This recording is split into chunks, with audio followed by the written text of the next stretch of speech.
Baik, berikut kisahnya. Tersesat di alam gaib, kisah seorang ojek online.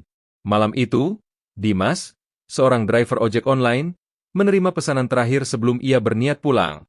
Waktu sudah menunjukkan pukul 11 malam, dan jalanan di Jakarta mulai sepi.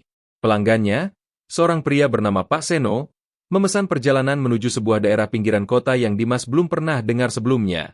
Alamatnya tertera di aplikasi, Jalan Lenggosari nomor 13. Awalnya, tidak ada yang aneh. Pak Seno terlihat seperti orang biasa, berpakaian rapi dengan jaket tebal. Ia meminta Dimas menunggu sebentar karena katanya ia harus mengambil barang dulu dari rumah. Setelah itu, mereka pun berangkat. Namun, sejak awal perjalanan, ada hal yang terasa janggal. Jalan yang mereka lalui semakin lama semakin gelap. Lampu jalan mulai berkurang, dan sinyal GPS di aplikasi Dimas mulai kacau. Jalur yang seharusnya lurus tiba-tiba mengarahkan mereka ke belokan kecil di antara pepohonan lebat. "Pak, ini benar jalannya? Kok gelap banget?" tanya Dimas. Pak Seno hanya menjawab pendek, "Iya, Mas, ikuti saja jalannya." Dimas, yang mulai merasa tidak nyaman, memutuskan untuk percaya. Bagaimanapun juga, ia tidak ingin membuat pelanggannya merasa terganggu. Setelah beberapa menit, suasana berubah drastis. Jalanan berbatu itu kini sepi sekali, dan di kiri kanan hanya ada pohon besar yang menjulang tinggi. Udara terasa dingin menusuk tulang, meskipun seharusnya tidak ada angin malam itu. Hal yang paling membuat Dimas merinding adalah bau bunga melati yang tiba-tiba muncul dari arah tak jelas. Ia berhenti sejenak untuk memeriksa GPS, tetapi ponselnya mati total. Anehnya, baterai tadi masih 50%. "Mas, kenapa berhenti?" tanya Pak Seno. Suaranya terdengar lebih berat dari sebelumnya. Dimas merasa ada yang tidak beres. Ia menoleh ke belakang dan terkejut bukan main. Penumpangnya, yang tadi terlihat biasa saja, kini wajahnya pucat pasi, matanya cekung, dan senyumnya terlalu lebar untuk ukuran manusia. "Pak Seno?" Suara Dimas bergetar. Penumpang itu tidak menjawab, hanya tertawa kecil. Lalu, perlahan ia berkata, "Sudah lama saya menunggu seseorang seperti kamu, Mas." Dimas langsung panik. Ia memutar motor dan mencoba kembali ke jalan utama. Tetapi anehnya, ia merasa seperti berputar-putar di tempat yang sama. Pohon-pohon itu terlihat identik, seolah-olah ia sedang terjebak dalam lingkaran yang tak berujung. Yang lebih menyeramkan, suara Pak Seno kini terdengar dari segala arah. "Mau lari kemana, Mas? Ini jalan pulang saya, dan mungkin sekarang juga menjadi jalan pulangmu." Dimas mengendarai motornya secepat mungkin sambil berdoa dalam hati. Ia tidak peduli lagi kemana harus pergi. Yang penting menjauh dari suara itu. Tiba-tiba, ia melihat sebuah cahaya kecil di kejauhan. Dengan sisa tenaga, ia melajukan motornya menuju cahaya tersebut. Begitu sampai, ia mendapati dirinya berada di tepi jalan raya yang ramai. Tidak ada tanda-tanda jalan berbatu, pohon-pohon besar, atau Pak Seno. Ketika ia menoleh ke belakang, ia melihat sesuatu yang membuatnya ingin pingsan. Helm yang dipakai Pak Seno masih ada di jok belakang motornya, tetapi tidak ada sosok yang memakai. Dimas tidak pernah menerima pesanan ke arah itu lagi.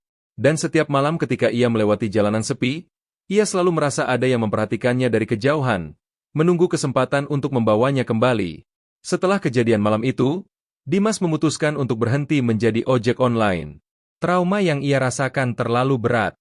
Namun, seberapa keras ia mencoba melupakan, kejadian tersebut terus menghantuinya.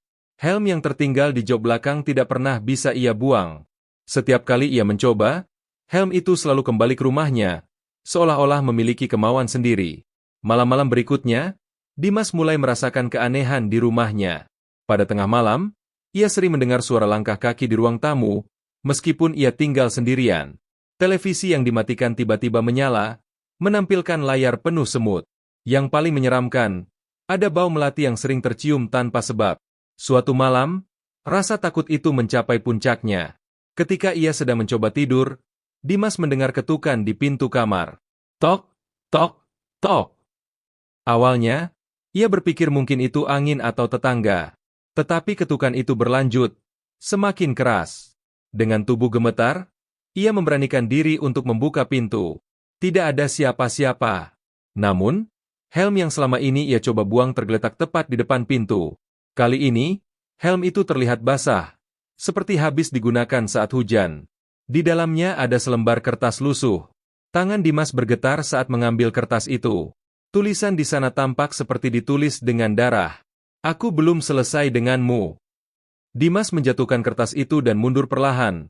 Napasnya tersengal-sengal. Dari balik helm, terdengar suara tawa lirih yang sangat familiar. Itu suara Pak Seno. Sudah kubilang, Mas, ini bukan perjalanan biasa. Bayangan hitam muncul di sudut kamar. Semakin lama semakin jelas. Sosok itu berdiri tegap.